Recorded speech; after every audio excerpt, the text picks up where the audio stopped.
मेरी 2 साल की बेटी को जब भी मेरी नौकरानी नहलाती तो बोलती, भगवान ऐसी बेटी किसी को ना दे। मैंने गुस्से में उसे काम से निकाल दिया। एक दिन जब मैं उसे नहलाने लगी तो मेरी चीखें निकल गई, क्योंकि मेरा पति मुझसे ज़्यादा मेरी पड़ोसन की बात मानता था। एक दिन पति मुझे घर से निकालने लगा तो मेरी पड़ोसन आ गई और पति को कहा कि उसे कुछ दिनों की मोहलत दे दो। तो मेरे पति ने उसी वक्त छोड़ दिया और मेरा हाथ चूमने लगे और मुझे मनाकर घर के अंदर ले आए। असल में मेरी शादी को 7 साल हो गए थे, मुझे कोई बच्चा नहीं था और यही वजह थी कि पति मेरे साथ अच्छा व्यवहार नहीं करते थे। फिर एक दिन पड़ोसन ने अपना बच्चा मेरी झोली में डाल दिया और बोली, उसे अपना बच्चा समझना। मैं पड़ोसन की बात मान गई और मेरा पति भी खुश हो गया।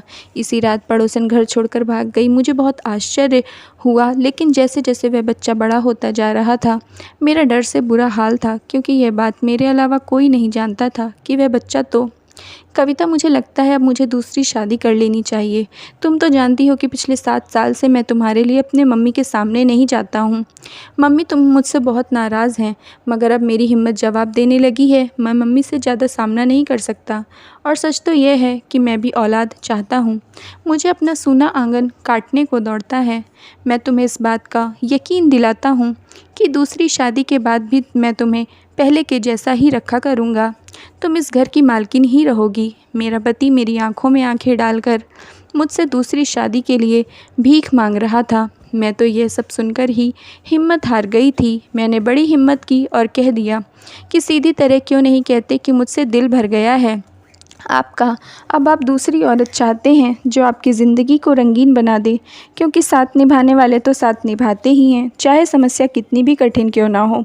मुकुल की बात सुनकर मैं निढाल हो गई थी। मैं बहुत मायूस हो गई थी। मुझसे वहाँ बैठा नहीं गया। मैं उठकर कमरे से बाहर निकल आई थी। आंसू थे कि थमने का नाम ही नहीं ले रहे थे। मैं अपने आंगन में बैठी अपने नसीब पर रो रही थी। जब पड़ोसन ने मुझे छत से रोते हुए देखा तो मेरे पास आ गई और बोली, क्या बात है कविता, ऐसे क्यों रो रही हो? मैं बोली, मेरे पति ने दूसरी शादी की धमकी दी है। वह कहते हैं कि तुम बांझ हो, माँ नहीं बन सकती। अब मैं दूसरी शादी कर लूँगा। मेरी पड़ोसन पूजा बोली, मेरी बहन, तुम परेशान मत हो, सब कुछ ठीक हो जाएगा। पूजा बहुत देर तक मुझे समझाती रही, लेकिन मेरे दिल की बेचैनी कम नहीं हुई। उदास मन से आकर अपने बिस्तर पर पड़ी रही। इसी तरह रोज़ मेरी सास ने मेरे पति को दूसरी शादी के लिए इतना तंग किया कि मेरा पति मुझे एक दिन घर से निकाल कर मुझे डिवोर्स देने की धमकी देने लगा। यह तो भला हो पूजा का, जिसने वक्त पर आकर मेरे पति से कहा कि उसे कुछ दिनों की मोहलत दे दो। अगर अभी उसने कोई खुशखबरी नहीं सुनाई तो आप घर से निकाल देना। मेरा पति पड़ोसन की बात मानकर मुझे घर के अंदर ले गया।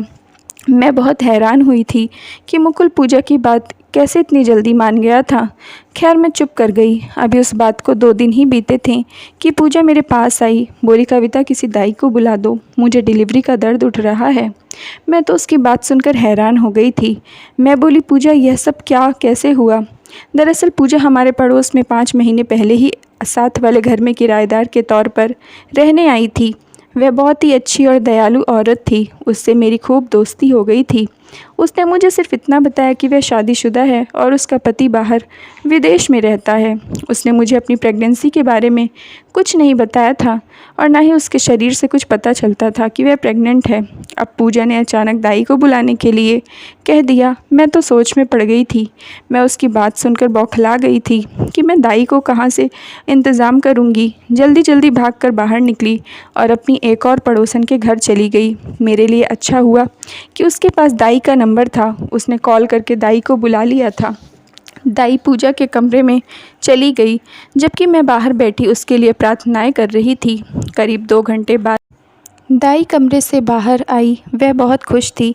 बोली, पूजा ने एक बेटी को जन्म दिया है। मैं खुशी खुशी इस बच्ची को देखने गई। बहुत ही प्यारी बच्ची थी। तभी पूजा ने अपनी बच्ची मेरी गोद में डाल दी और बोली, बहन, इस बच्ची को अब अपनी बेटी समझो। उसको अपने पति की गोद में डाल दो और बता दो कि तुमने उसे गोद लिया है। फिर वह दूसरी शादी करने का सोचेगा भी नहीं और फिर मेरी बात भी पूरी हो जाएगी। मैंने पूछा, पूजा, कौन सी बात? तब वह बोली कि देखो, तुम तो औलाद पैदा नहीं कर सकती। मेरे कहने पर ही तुम्हारे पति ने तुम्हें कुछ दिनों की मोहलत दी है।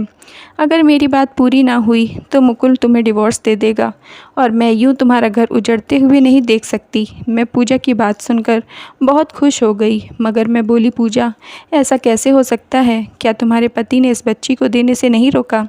पूजा बोली, कविता, तुम इस बात की फ़िक्र मत करो, मैं अपने पति से कह दूंगी कि बच्ची पैदा होते ही मर गई थी। मैं बोली, पूजा, तुम मेरे खातिर इतना बड़ा झूठ कैसे बोल सकती हो? पूजा ने मेरे हाथ पर हाथ रख दिया और बोली, तुम क्यों इतनी फ़िक्र कर रही हो? दरअसल बात यह है कि मैं अभी बच्चे की जिम्मेदारी उठाने के लिए तैयार नहीं हूँ। खुद तो मेरा पति विदेश में चला गया है, मैं क्यों उसके लिए खुद को इतनी परेशानी में डालूँगी? मैं चुप कर गई थी, लेकिन मुझे लगता था जैसे पूजा मुझसे झूठ बोल रही है। वह जानबूझकर उस बच्ची से जान छुड़ाना चाहती थी। खैर, मैं भी खुशी खुशी उस बच्ची को ले लिया। अगर उसको कदर नहीं थी तो क्या हुआ? मेरी ममता तो प्यासी थी। उस बच्ची को देखकर मेरी ममता छलक पड़ी। मैं उस बच्ची को गोद में भरकर घर ले आई और बोली, यह देखो मुकुल, हमारी बेटी। मेरी बात सुनकर वह बहुत हैरान हुआ था। वह बोले, हमारी बेटी कैसे? मैंने मुकुल को पूजा की सारी बात बता दी तो वह बहुत खुश हो गए और बोले, बहुत बहुत मुबारक हो कविता, तुम माँ बन गई हो और मैं बाप बन गया हूँ। भगवान की कृपा है जो उसने मुझे बच्चा दे दिया है। अब मुझे दूसरी शादी की कोई ज़रूरत नहीं है। मुकुल के मुंह से यह सब सुनने के बाद मेरी खुशी का तो ठिकाना ही नहीं रहा। मेरी आंखों में आंसू आ गए। मेरा घर उजड़ने से बच गया। मेरा प्यार मुझसे जुदा होते होते बच गया। मैंने उस बच्ची का माथा चूमा। उसकी वजह से मैं अपने पति के साथ रह सकती थी। पूजा ने मुझसे कहा था कि मैं उस बच्ची को दूध भी नहीं पिलाऊंगी। तुम उसके लिए दूध के डिब्बे का इंतज़ाम कर लेना। मैं जल्दी जल्दी मुकुल को बाहर भेजकर दूध का डिब्बा मंगवा लिया था। मुकुल भी मेरा हर काम भाग भाग कर रहे थे। शाम तक तो सब कुछ बहुत अच्छा रहा, मगर जैसे ही रात हुई बच्ची ने रोना शुरू कर दिया। मैं कभी उसको दूध देती तो कभी उसको कंधे पर लेकर घूमती रही। मुकुल भी मेरे साथ ही साथ था। वह भी कोशिश कर रहा था कि बच्ची किसी तरह चुप हो जाए। 2 घंटे ऐसे ही बीत गए। अब मुकुल बोले, मेरी मानो तो उस बच्ची को उसकी माँ के पास ले चलो। वह अपनी माँ की खुशबू सूंघ लेगी तो उसको चैन आ जाएगा। इस वक्त मैं गुस्से से मुकुल की तरफ देखने लगी और बोली, क्यों, एक ही रात में आप उस बच्चे से तंग आ गए हो जो मुझसे कह रहे हैं कि उसकी माँ के पास ले जाओ? मुकुल बोला, नहीं नहीं, मेरा यह मतलब नहीं है। तुम 2 घड़ी लेकर तो जाओ उसकी माँ के पास, जब वह सो जाए तो वापस ले आना। मैं भी बच्ची के रोने की वजह से बड़ी घबरा गई थी, इसलिए बच्ची को लेकर पड़ोसन के घर चली गई। उसके घर में हर तरफ अंधेरा ही अंधेरा था। मुझे पता नहीं था कि बेचारी जल्दी सो गई है, इसलिए धीरे से उसके कमरे का दरवाज़ा खोला तो यह देखकर हैरान रह गई कि वह तो खाली था। मैंने जल्दी से बच्ची को बेड पर लिटाया और बाथरूम को चेक किया और वह भी खाली था। मैं बहुत हैरान थी कि रात के समय आखिर पूजा कहाँ जा सकती है। मैं यही सोचकर बहुत परेशान हो रही थी। तब मेरी नज़र साइड टेबल पर रखे कागज़ पर पड़ी। मैंने जल्दी से वह कागज़ खोलकर देखा तो उस पर लिखा था, प्यारी कविता, मैं आज तुम्हें अपनी ज़िंदगी का सबसे बड़ा राज बताने जा रही हूँ। दरअसल मेरी बच्ची नाजायज़ है। उसके बाप को तो पता ही नहीं कि मेरी कोख में कोई बच्चा पल रहा था। अगर उसे पता हो जाता तो वह मुझे फ़ौरन डिवोर्स दे देता और मेरा घर उजड़ जाता। तुम बच्चे के लिए तरस रही थी, इसलिए यह मैं तुम्हें दे आई हूँ और ख़ुद बहुत दूर जा रही हूँ। मेरी बच्ची जब बड़ी होगी तब तुम्हें इसके बाद एक और राज भी मालूम हो जाएगा। तब तुम्हें मुझसे बहुत शिकायत होगी, मगर मैं अभी से तुमसे माफ़ी मांग रही हूँ। मुझे माफ़ कर देना। मैं तो खत पढ़कर बिल्कुल हैरान थी। पूजा शक्ल से इतनी शरीफ लगती थी, वह कैसे इतना गलत काम कर सकती थी? और फिर वह अपनी नाजायज़ औलाद मेरी गोद में डाल गई थी। यह बात सच है कि मुझे बच्चे की ज़रूरत थी, मगर नाजायज़ बच्चे की नहीं। मैं तो कब से मुकुल को कह रही थी कि हम बच्चा गोद ले लेते हैं। तब मुकुल ने मेरी इस बात को बहुत बुरा माना था और बोले, कविता, आज तो तुमने ये बात कर ली है, मैं दोबारा तुम्हारे मुंह से ये बात ना सुनूं। मुझे किसी ऐसे बच्चे को गोद नहीं लेना जिसके बाप का ही पता ना हो। तब मैंने मुकुल को समझाते हुए कहा कि हम अपनी जान पहचान वालों से बच्चा गोद ले लेंगे। तब मुकुल इस बात के लिए राज़ी हो गए थे, मगर आज जब पूजा ने अपनी बेटी मुझे दे दी तो मुकुल ने मना नहीं किया था, क्योंकि पूजा उनकी नज़रों में अच्छी भली औरत थी। उसके कैरेक्टर पर उन्हें किसी भी तरह का कोई शक नहीं था। बच्ची अब सो चुकी थी। मैं भारी दिल के साथ अपने घर आ गई। मुकुल भी सो चुका था।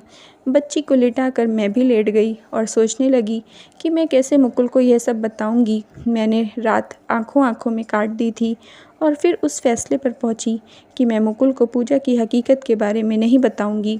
सुबह हुई तो बच्ची फिर से रो रही थी। मुकुल बोला उसकी माँ को बुला लो, बल्कि ऐसा करो उसे नाश्ता भी दे दो, कहीं पूजा की तबीयत तो नहीं ख़राब है। मैंने बोला ठीक है, मैं जाती हूँ, उसकी तबीयत भी पूछ कर आऊँगी। मैं बच्ची को मुकुल को दे दिया और खाने की ट्रे सजाकर पूजा के घर चली गई। उस बीच मैंने बहाना कर दिया था। फिर मैं जल्दी से वापस आई और बोली मुकुल, पूजा तो अपने घर में नहीं है, उसका घर खुला हुआ है और उसके घर में कोई सामान भी नहीं है। मुकुल बेहद हैरान हुआ और बोला, क्यों, वह कहाँ जा सकती है? मैं बोली, रात जब मैं बच्ची को उसके पास लेकर गई थी तब वह कह रही थी कि अगर मैं यहाँ रही तो सारी ज़िंदगी तुम मेरी एहसानमंद रहोगी, इसलिए यहाँ से मुझे चले जाना चाहिए। मैं समझी वह मजाक कर रही है, इसलिए कुछ भी कहे बिना मैं वापस आ गई थी और अब जाकर देखा तो वह घर में नहीं है। मुकुल उसके लिए परेशान हो गया था। वह बोला, मैंने आज तक पूजा जैसी औरत नहीं देखी। मैंने दिल से भगवान को दुआ मांगी कि मुकुल को इस बच्ची की असलियत नहीं पता चलनी चाहिए। दिन यूं ही गुजरने लगे। हमने उस बच्ची का नाम रिया रखा था। मैंने उसके सारे काम के लिए नौकरानी रखी थी, बस उसके साथ खेलती थी या उसे सुला दिया करती थी। उन दिनों मेरी सास अपने दूसरे बेटे के पास गांव में रहने गई थी। मैं बहुत खुश थी। फिर एक दिन मुझे पता चला कि मैं भी पेट से हो गई हूँ।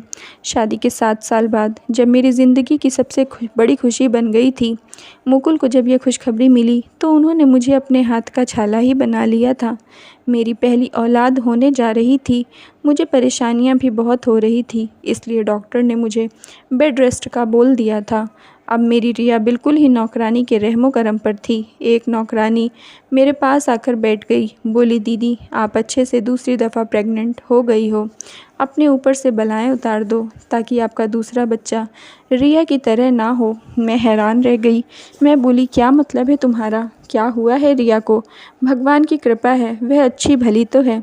अचानक नौकरानी कुछ बड़बड़ाती चली गई और बोली, जी ऐसा ही ख्याल है मेरा।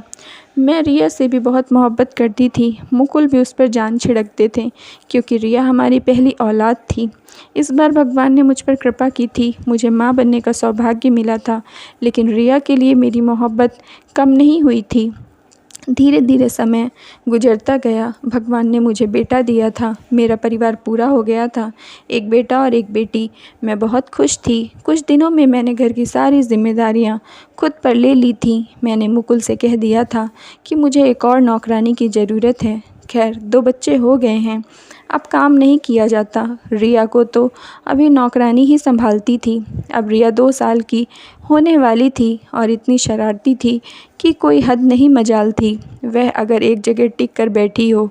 परेशानी तो मुझे तब हुई थी जब नौकरानी का पति बीमार हो गया। उस पर गमों का पहाड़ टूट पड़ा था और वह काम छोड़कर चली गई। मुझ पर इतनी जिम्मेदारियां हो गई थीं कि सर खुजाने की भी फुर्सत नहीं मिलती थी। 2 बच्चे और घर का काम। अब तो मेरी मुकुल से लड़ाई भी होने लगी थी क्योंकि वह नौकरानी ढूंढने में बहुत सुस्ती कर रहे थे। मेरे काम वाली को 2 दिन हो चुके थे और मेरे जान में 48 घंटे बहुत होते हैं किसी काम वाली को ढूंढने के लिए। अब तो रिया के काम भी मुझे ही करने पड़ रहे थे। ज़िंदगी में पहली दफ़ा मैं उसको नहला रही थी, तभी मुझ पर एक बहुत बड़ी हकीकत खुलकर सामने आई। मुझे आज समझ आ गया था कि क्यों पूजा ने अपनी बेटी को छोड़कर भागी थी। उसने क्यों कहा था कि वक्त के साथ साथ एक राज और भी खुलकर तुम्हारे सामने आएगा और उस दिन तुम मुझे माफ़ कर देना। और नौकरानी भी क्यों कह रही थी कि आप अपने दूसरे बच्चे की बला उतार देना, नहीं तो यह रिया की तरह हो जाएगा। क्योंकि रिया एक किन्नर थी। मुझ पर जब यह हकीकत खुलकर सामने आई तो मैं फूट फूट कर रो रही थी। इतने दिन तो मुझसे कुछ खाया पिया भी नहीं गया था। मुकुल समझे कि मैं उनसे नाराज़ हूँ, इसलिए चुपचाप रहती हूँ। मुकुल ने मेरे लिए नौकरानी की व्यवस्था कर दी थी, लेकिन मैंने नौकरानी को मना कर दिया। मैं नहीं चाहती थी कि मेरी रिया की सच्चाई किसी को पता चले। मैं रिया से बहुत प्यार करती थी। शायद अपने बेटे से भी ज़्यादा मुझे रिया प्यारी थी, क्योंकि रिया ने ही मेरे अंदर की ममता को शांत किया था। रिया की वजह से ही मेरा घर टूटने से बच पाया था। रिया ही मेरी ज़िंदगी में खुशियाँ लेकर आई थी। धीरे धीरे मैंने दुखों के आगे घुटने टेक दिए। मैं अपने दोनों बच्चों की परवरिश में लग गई। बच्चे बड़े हो रहे थे। रिया सुंदर तो पहले से ही थी, लेकिन जैसे जैसे बड़ी होती थी उसकी सुंदरता और भी ज़्यादा बढ़ती जा रही थी। मेरा बेटा निखिल अपनी बहन से बहुत नफ़रत करता था। यह सब देखकर मेरा दिल बहुत दुखता था। मैं निखिल को समझाती तो वह कहता कि वह बहुत अजीब है, अजीब अजीब हरकतें करती है। निखिल की यह बात सुनकर मैं बहुत रोई थी। मैंने निखिल को समझाया था कि निखिल ऐसा इसलिए है क्योंकि वह अभी कुछ बीमार है, धीरे धीरे ठीक हो जाएगी। लेकिन निखिल, तुम मुझसे वादा करो, तुम अपनी बहन को कभी तंग नहीं करोगे, उसका हमेशा ध्यान रखोगे। मुझे इस तरह रोता देखकर निखिल बहुत परेशान हो गया था। उसने मुझे चुप कराया और मुझसे वादा किया कि वह रिया का ध्यान रखेगा, उसे हमेशा खुश रखेगा। निखिल की तरफ से मैं संतुष्ट थी, लेकिन रिया को लेकर मैं बहुत परेशान थी, क्योंकि वह जैसे जैसे बड़ी हो रही थी उसके अंदर बगावत बढ़ने लगी थी। उसने अब 10वीं पास कर लिया था। वह अपने बारे में सब कुछ जानने और समझने लगी थी। एक दिन वह रोते हुए मेरे पास आई थी और बोली, यह आपने अच्छा नहीं किया, आपने क्यों मेरी पहचान छिपाई? मुझे किसी से भी छुपाने की ज़रूरत नहीं है। मुझे भगवान ने जैसा बनाया है, मुझे इस पहचान के साथ जीना होगा। रिया को इस तरह रोता हुआ देखकर मैं भी तड़प उठी थी। मैंने उसे अपने सीने से लगा लिया। धीरे धीरे रिया का व्यवहार रूटीन में आने लगा था। एक दिन मुकुल बहुत ही गुस्से में घर में आए और रिया पर थप्पड़ों की बारिश कर दी। मैंने जैसे तैसे रिया को बचाया था। मुकुल ने गुस्से से अपना फ़ोन मेरी तरफ बढ़ा दिया। मुकुल के व्हाट्सएप पर किसी ने एक वीडियो डाली थी जिसमें रिया डांस कर रही थी। रिया ने अपना सोशल मीडिया पर अकाउंट बनाया हुआ था और उस पर यह भी लिख दिया था कि मैं किन्नर हूँ। फ़ोन हाथ में पकड़े मैं दीवार के सहारे खड़ी हुई थी। मुकुल एक बार फिर रिया की तरफ गुस्से से बढ़े और चीखते हुए कहा था, इस शब्द का तुम्हें मतलब भी पता है? इस शब्द का लिखना मुकुल रिया का बचपना समझ रहे थे। और तभी आगे बढ़कर मैंने मुकुल से कहा, मुकुल ये सच है, हमारी रिया सचमुच किन्नर है। ये बात सुनते ही मुकुल के चेहरे पर मौत का सा सन्नाटा फैल गया था। उन्हें शायद मेरी बात पर विश्वास नहीं हो रहा था। बहुत देर तक तो वह कुछ बोल ही नहीं पाए। जब बोलने की हालत में हुए तो बस इतना ही मुँह से निकला, कविता ये तुम क्या कह रही हो? कह दो कि झूठ है। नहीं मुकुल, ये सच है, जो भी मैं कह रही हूँ बिल्कुल सच है। तभी रिया बोली, पापा जब मुझे भगवान ने ऐसा बनाया है तो मुझे इस बात पर कोई शर्म नहीं है। अगर आप लोगों को इस बात पर शर्म आती है तो मुझे मेरे जैसे लोगों के पास भेज दीजिए। मैं अपनी पहचान खुद बनाऊंगी, लेकिन अब मैं छुप छुप कर नहीं रहूँगी, नहीं रहना मुझे आप लोगों के साथ। इतना सुनते ही मुकुल गुस्से से तमतमा गए और रिया का हाथ पकड़कर उसे घर से बाहर निकाल दिया। ठीक है, जैसी तुम्हारी मर्जी वैसा करो, आज से तुम हमारे लिए मर गई हो। यह कहकर मुकुल ने अंदर से दरवाज़ा बंद कर लिया। मैं रोती रही, चीखती चिल्लाती रही, पर मुकुल ने मेरी नहीं सुनी। मैंने दरवाज़ा खोला और मैं मुकुल से कहा, मैं भी रिया के साथ जाऊंगी। अभी मैं दरवाजे के बाहर निकल ही रही थी कि मुकुल ने कहा, अगर तुम रिया के साथ गई तो मैं तुम्हें तलाक दे दूंगा। मुकुल के मुंह से यह शब्द सुनते ही मैंने अपने पैर अंदर कर लिए और भागती हुई अपने कमरे में आई और बेड पर गिरकर रोने लगी। मेरे पीछे पीछे निखिल भी रोता हुआ आया था। वह कहने लगा, मम्मी रिया मेरी बहन है, मैं उसे ऐसे अकेला नहीं छोड़ सकता। लेकिन मुकुल ने निखिल को भी नहीं जाने दिया। धीरे धीरे रात गहराती जा रही थी, लेकिन मेरी आंखों में नींद नहीं थी। मैंने महसूस किया कि जैसे मुकुल भी बेचैन थे। कुछ भी कहो, आखिर रिया को उन्होंने अपनी बेटी की तरह पाला था। पहली औलाद थी रिया उनकी। जैसे तैसे रात कटी, सुबह हुई। बेमन से मैं घर के काम कर रही थी, तभी दरवाजे पर किसी ने दस्तक दी। मैंने दरवाज़ा खोला तो सामने रिया खड़ी थी। मुझे सामने देखकर वह मुझसे लिपट कर रोने लगी। रोते हुए कहने लगी, मम्मी मुझे घर से दूर मत करें, इस घर से दूर होकर मैं मर जाऊंगी। मैं आप लोगों के बिना नहीं रह सकती। रिया को इतनी ख़राब और बदहवास हालत में देखकर मेरा दिल धक से रह गया था।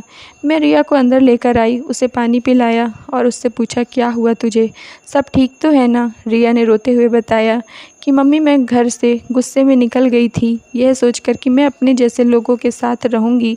लेकिन अभी कुछ ही दूर में गई थी कि कुछ लड़कों ने मुझे पकड़कर अपनी गाड़ी में डाल दिया और एक ढाबे पर ले गए। उन लड़कों के इरादे अच्छे नहीं थे। इससे पहले कि वह मेरे करीब आते, कुछ लोगों का एक समूह उस ढाबे पर आया था। उन लोगों ने जब उन लड़कों को मेरे साथ ज़बरदस्ती करते देखा तो उन्होंने मुझे बचा लिया। बाद में पता चला वह ग्रुप किन्नर लोगों का था। फिर रात में उन लोगों ने मुझे अपने पास ही रखा। बोले, जब सुबह हो जाए तो अपने घर चली जाना। उस एक रात में मैंने उन लोगों के दर्द को समझा था। वह जो कुछ भी करते हैं अपनी मर्ज़ी से नहीं करते हैं, क्योंकि मजबूरी होती है। फिर मैंने सोचा, और हम लोग भी तो और लोगों की तरह ही हैं। हमारा दिमाग नॉर्मल लोगों से अलग थोड़ी है, हम भी कुछ कर सकते हैं। फिर मैं अपने मन में इरादा किया कि मैं पढ़ूंगी, लिखूंगी और अपना करियर बनाऊंगी, अपनी खुद की पहचान बनाऊंगी। बस मम्मी और पापा मुझे माफ़ कर दो और अपने पास अपनी ममता की छाँव में रखो। मैंने तुम्हें माफ़ कर दिया है रिया। पीछे से मुकुल की आवाज़ आई तो हम दोनों ही चौंक गए। पता नहीं मुकुल कब से खड़े हमारी बातें सुन रहे थे। रिया मुकुल के सीने से लगकर बिलख बिलख कर रोने लगी। ऐसे चुप कराया, उसके सर पर हाथ फेरते हुए कहा, रात में कुछ ज़्यादा ही गुस्से में आ गया था, प्लीज़ मुझे माफ़ कर दो। मुझे तुम्हारे साथ ऐसा नहीं करना चाहिए था। दोनों बाप बेटी के मिलन से मेरी आंखों में आंसू आ गए। फिर यह अपनी पढ़ाई में दिलो जान से जुट गई। रिया ने अपना सोशल मीडिया अकाउंट डिलीट कर दिया और अपने सपने को पूरा करने में लग गई। उसका सपना था डॉक्टर बनना। इस बीच हमें कई लोगों की बातें सुननी पड़ी। रिया ने हिम्मत भी हारी, लेकिन मुकुल और मेरे हौसले देने पर वह आगे बढ़ती गई और आज मेरी रिया एक बहुत कामयाब डॉक्टर है। भगवान ने उसके हाथों में जादू दे रखा है। जिस भी मरीज पर हाथ रखती है, हंसता खेलता अपने घर वापस जाता है। दोनों भाई बहन ने मिलकर एक एनजीओ खोला, जिसमें उन्होंने किन्नर बच्चों की पढ़ाई लिखाई और उनके पालन पोषण का जिम्मा उठाया। जो लोग पहले रिया को लेकर तरह तरह की बातें बनाते थे, अब उनके मुंह बंद हो चुके थे। दूर दूर तक मेरी रिया का नाम था।